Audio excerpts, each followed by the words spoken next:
दोस्तों नमस्कार। आपकी सफलता ही मेरा मिशन है। ज्ञानकोश एजुकेशन पर आपका अभिनंदन है। मित्रों, इस बीच में आप लोग दीपावली की वजह से शायद उतनी बेहतर ढंग से तैयारी नहीं कर पाए होंगे, जहाँ तक मुझे ज्ञात है। लेकिन अब तो फिर लग जाइए तैयारी में। और इधर पीछे मैं एक दो दिन से वीडियो भी नहीं डाल पाया हूँ, मेरी भी व्यस्तता की वजह से ऐसा हुआ है। लेकिन अब फिर आपको निरंतर वीडियो मिलता रहेगा। इस समय वन लाइनर क्वेश्चन का मैं श्रृंखला शुरू किया हूं, जिसमें आपको दो वीडियोस के पहले मिल चुका होगा, ये तीसरा वीडियो है। और इन वीडियोस में एक तरह से यूं कहा जाए दुर्लभ प्रश्नों की श्रृंखला आपको मिलेगी, इसलिए वीडियो को पूरा देखें। और एक चीज आप अपने दिमाग में हमेशा सेट कर लें, चाहे आप जहां से पढ़ें, जिस भी चैनल से पढ़ें, जिस भी टीचर का पढ़ाया हुआ कंटेंट आपको अच्छा लगे, कहीं से पढ़िए, कोई दिक्कत नहीं है। लेकिन इतना ध्यान रखिएगा, जिस वीडियो को आप देखिए उसको लास्ट तक देखिए। उसके पीछे कारण क्या है मैं बता दूं। मान लीजिए कि अगर एक वीडियो में आपको 4 5 या 7 क्वेश्चन जो भी है, मतलब आपको नहीं आ रहा है, मान लीजिए 50 क्वेश्चन का श्रृंखला है, 5 7 क्वेश्चन आपको नहीं आ रहा है, तो इसका मतलब ये हुआ कि वह आपके लिए विशिष्ट प्रश्न है, उसका एक आप नोट्स तैयार कर लीजिए। इस तरह से आप जितना वीडियोस देखेंगे, मानना कि अगर आप अब तक 500 वीडियो देख चुके होंगे और 5 5 क्वेश्चन का अगर आप श्रृंखला बनाए हो, तो आपके पास सोच सकते हैं कि कितना ज़्यादा क्वेश्चन, दुर्लभ क्वेश्चन आपको मिल सकता है। क्योंकि जो आप जान रहे हो तो आप जान ही रहे हैं, लेकिन जो क्वेश्चन आप नहीं जान रहे हैं उसका एक श्रृंखला बनाना बहुत जरूरी है, उसका नोट्स बनाना बहुत जरूरी है।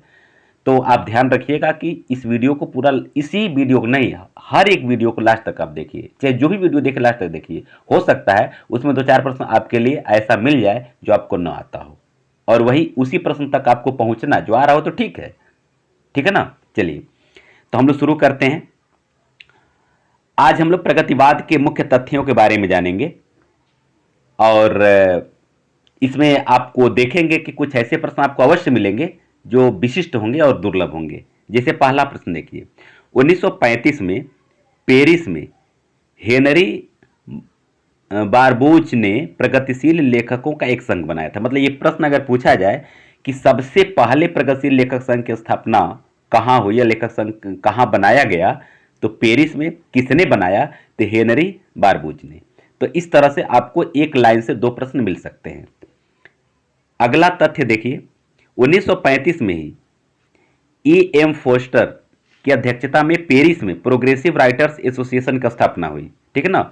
अब ये प्रश्न आ सकता है कि प्रोग्रेसिव राइटर्स एसोसिएशन की स्थापना कहाँ हुई थी, तो पेरिस में। कब हुई, तो 1935 में। किसने बनाया, किसकी अध्यक्षता में हुई, तो ई एम फोस्टर ने, ठीक है ना। तो एक लाइन से आपका 3 प्रश्न बनेगा। आगे देखिए, इसी से प्रेरित होकर 1935 में मुल्कराज आनंद व डॉक्टर सज्जाद जहीर ने लंदन में प्रगतिशील लेखक संघ की स्थापना की। यानी कि अब यहाँ बात आती है कि भारतीय लोगों ने, 2 भारतीय लोगों ने, मुल्कराज आनंद और डॉक्टर सज्जाद जहीर ने 1935 में लंदन में प्रगतिशील लेखक संघ की स्थापना इन्होंने किया था, 2 लोग मिलकर के। अगला तथ्य देखिए, लंदन में ही इस संघ का घोषणा पत्र तैयार किया गया, जिसे मुंशी प्रेमचंद ने 1936 में हंस पत्रिका में प्रकाशित किया।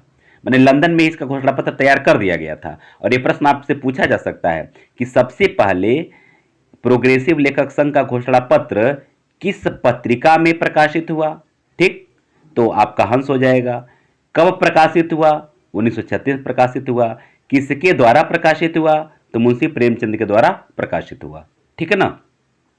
आगे देखिए, 1936 में लखनऊ में प्रेमचंद की अध्यक्षता में भारतीय प्रगतिशील लेखक संघ का प्रथम अधिवेशन हुआ। इस प्रश्न को आप बार बार आपके सामने आया होगा, इसको आप जानते होंगे, ठीक है ना। और अपने अध्यक्षीय भाषण में प्रेमचंद ने कहा, यह देखिए काफी दुर्लभ मतलब तथ्य है और आपको जल्दी कहीं नहीं मिलेगा। देखिए, मुंशी प्रेमचंद ने क्या कहा अपने अध्यक्षीय भाषण में, कहा कि साहित्यकार देशभक्ति और राजनीति के पीछे चलने वाली सच्चाई नहीं, बल्कि उनके आगे मसाल दिखाती हुई चलने वाली सच्चाई है। यह एक तथ्य है, कथन है उनका। दूसरा, उन्होंने यह कहा कि साहित्य में राजाओं का गौरवगान, सुंदरी का सौंदर्य चित्रण व निजी वेदना की अभिव्यक्ति बहुत हो चुकी। अब हमें अपने सामाजिक दायित्व को समझकर उपेक्षित वर्गों की स्थिति सामने लाकर उनकी दशा सुधारने का प्रयास करना होगा। तो यह चूंकि ऊपर का जो उनका कथन है राजाओं का गौरवगान या सुंदरी का सौंदर्य चित्रण, मैंने जिसे आदिकाल और रीतिकाल पर उनका एक तरह से कटाक्ष है कि अब उससे हम लोगों को बाहर निकलना होगा और लोगों की निजी वेदना के बारे में समझना होगा और अपने साहित्य में उसको अपना स्थान देना होगा अपने साहित्य में, ताकि उसके माध्यम से लोगों के अंदर जागरूकता आए। ठीक है ना। आगे देखिए, डॉक्टर नामवर सिंह ने इस भाषण को प्रगतिवाद का आत्मा का, बहुत अच्छा प्रश्न है ये, कि मुंशी प्रेमचंद ने जो भाषण दिया था प्रगतिशील लेखक संघ के समय, अध्यक्षीय भाषण जो दिया था, उसमें प्रगतिवाद की आत्मा किसने कहा था, एक प्रश्न ऐसे बन सकता है। तो डॉक्टर नामवर सिंह ने, या नामवर सिंह ने उस भाषण को, मुंशी प्रेमचंद के भाषण को क्या कहा था, तो प्रगतिवाद की आत्मा कहा था। यह एक अच्छा तथ्य है, प्रगतिवाद की आत्मा। ठीक है ना। 1936 में युगांत रचना में पंत ने छायावादी युग के अंत की घोषणा की। अब बात यह आती है कि जैसे कि छायावाद का अंत किस रचना के माध्यम से हुआ, यह प्रश्न अगर आ सकता है तो युगांत, याद रखिएगा, युगांत जो 1936 में प्रकाशित हुई थी पंत की रचना, और इन्होंने इस युगांत के माध्यम से छायावाद के युग के अंत की घोषणा की, इसलिए इसका नाम युगांत भी इन्होंने रखा। 1937 में शिवदान सिंह चौहान ने विशाल भारत पत्रिका में भारत में प्रगतिशील साहित्य की आवश्यकता नामक शीर्षक से एक निबंध लिखा। क्या लिखा? भारत में प्रगतिशील साहित्य की आवश्यकता। ठीक है ना। इस नाम से उन्होंने एक निबंध लिखा था। किसने? शिवदान सिंह चौहान ने। कब? 1937 में। तो यहां से 3 प्रश्न आपके बन सकते हैं। 1937 में देखिए, निराला ने तोड़ती पत्थर कविता प्रकाशित किया, उनकी कविता प्रकाशित हुई जो प्रगतिवादी कविता थी। मैंने निराला की यह पहली प्रगतिवादी कविता कौन सी थी? तो तोड़ती पत्थर थी। कब प्रकाशित हुई? 1937 में प्रकाशित हुई थी। मित्रों, आपकी जानकारी के लिए मैं आपको बता दूं कि यदि आप लोग बार बार कहते भी हैं कि सर कोई अच्छी पुस्तक बताइए जिसे हम लोग तैयारी कर सकें, तो मैं तो कई पुस्तक से मिक्स करके पढ़ाता हूं। वैसे आपकी जानकारी के लिए मैं बता दूं, अगर आप हिंदी साहित्य के इतिहास को पढ़ना चाहते हैं तो वर्तमान समय में डॉक्टर बच्चन सिंह का काफ़ी अच्छा इसमें ट्रेंड में आया हुआ है, दूसरा साहित्य का इतिहास, आप उसको ले सकते हैं। डॉक्टर रामस्वरूप चतुर्वेदी का किताब ले सकते हैं, हिंदी साहित्य संवेदना का विकास। आचार्य रामचंद्र शुक्ल का तो आधार है हिंदी साहित्य का इतिहास, आप उसको पढ़ सकते हैं। तो इतिहास से संबंधित 3 पुस्तकें काफ़ी अच्छी हैं। और अगर व्याकरण की बात करते हैं तो डॉक्टर वसुदेव नंदन प्रसाद का व्याकरण ग्रंथ इसमें काफ़ी अच्छा है। और वैसे तो कामता प्रसाद गुरु जी का तो वो बेस है, काफ़ी अच्छा वो व्याकरण है। ये दोनों आप पढ़ सकते हैं। इस तरह से आप इन किताबों को चाहें तो लेकर पढ़ सकते हैं। और अगर गागर में सागर की बात अगर मैं करूं, मैंने कम समय में अगर अच्छी तैयारी करने की बात करूं, तो गोविंद पांडे और पृथ्वीनाथ पांडे की इसमें बुक काफ़ी अच्छा है और उनका संकलन काफ़ी अच्छा है। इन सभी बुक्स का लिंक डिस्क्रिप्शन बॉक्स में मैं दे रखा हूं, तो इस वीडियो के डिस्क्रिप्शन बॉक्स में जाइए, उसमें से देख लीजिए, जो किताबें अच्छी लगे आप वहां से परचेस कर सकते हैं, मर्जी आपकी, मैं बता दिया अपनी तरफ से। और साथ ही साथ उसमें बहुत सारे लिंक भी हैं जो डायरेक्ट प्लेलिस्ट के लिंक हैं या फिर अच्छी अच्छी वीडियोज़ के लिंक हैं जो आपके लिए मील का पत्थर साबित होगा। तो उस एक बार आप ज़रूर डिस्क्रिप्शन बॉक्स में जाएं। और दूसरी बात कि एक बार हमारे इस चैनल के प्लेलिस्ट में जाएं और वहाँ कई फोल्डर मिला करके आपको 300 से ज़्यादा वीडियोज़ मिलेंगे, उन सब वीडियोज़ को देखें। उसमें लगभग पूरा कोर्स कंप्लीट करने का प्रयास किया गया है और साथ ही साथ नया नया वीडियो भी मिल रहा है आपको। और परीक्षा के दृष्टिकोण को देख करके सब नए वीडियो काफ़ी अच्छे हैं, क्योंकि इसमें अब परीक्षा के बदलते हुए स्वरूप को देख करके हम लोगों को कुछ कंटेंट तैयार करना पड़ता है। इसमें काफ़ी मेहनत लगता है मित्रों। आप जान रहे हैं कि एक वीडियो अगर 15-20 मिनट का वीडियो बनाने में 2 से ढाई 3 घंटे का वर्क करना पड़ता है, तब जाकर के काम होता है। 2.5-3 घंटा भर तक नहीं हो पाता है। अगर पूरा अपलोड वगैरह सब और मिक्सिंग क्या मतलब एडिटिंग वगैरह की बात अगर किया जाए तो 4-5 घंटे लग जाता है। ठीक है ना।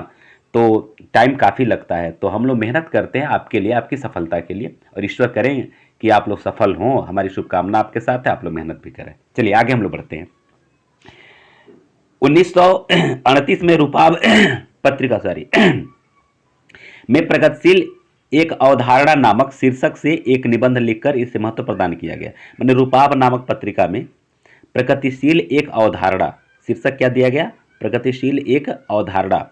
इस शीर्षक से निबंध लिख करके यानी कि प्रगतिशील को एक महत्व प्रदान किया गया। 1939 में 1939 में भगवती चरण वर्मा की प्रगतिशील कविता प्रकाशित हुई। और ये देखिए कविता किस तरह प्रकाशित हुई, चरर मर्रर चूं चरर मर्रर जा रही भैंसा गाड़ी। यह प्रगतिशील कविता है, किनका, भगवती चरण वर्मा का। ठीक है, आगे देखिए, प्रगतिवाद शब्द का सबसे पहले प्रयोग, इसको मोस्ट कर लीजिए, मोस्ट इंपॉर्टेंट है, यह प्रश्न पूछा जाता है, इसके पहले पूछा जा चुका है। प्रगतिवाद शब्द का सबसे पहले प्रयोग मुक्तिबोध ने सन 1942 में प्रगतिवाद एक दृष्टि नामक निबंध में किया। कब किया, 1942 में। किस निबंध के माध्यम से, प्रगतिवाद एक दृष्टि के माध्यम से। किसने किया, मुक्तिबोध ने। तो एक वाक्य में आपका 3 प्रश्न बनेगा। मुक्तिबोध ने प्रगतिवाद को एक वैचारिक सैनिक संघर्ष कहा है। क्या कहा है, मुक्तिबोध ने प्रगतिवाद को एक वैचारिक संघर्ष कहा है। ठीक है ना। तो दोस्तों आज के वीडियो में इतना ही।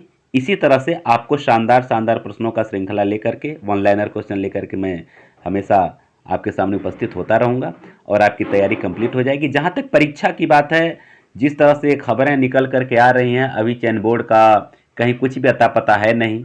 अगर नवंबर में चयन बोर्ड अगर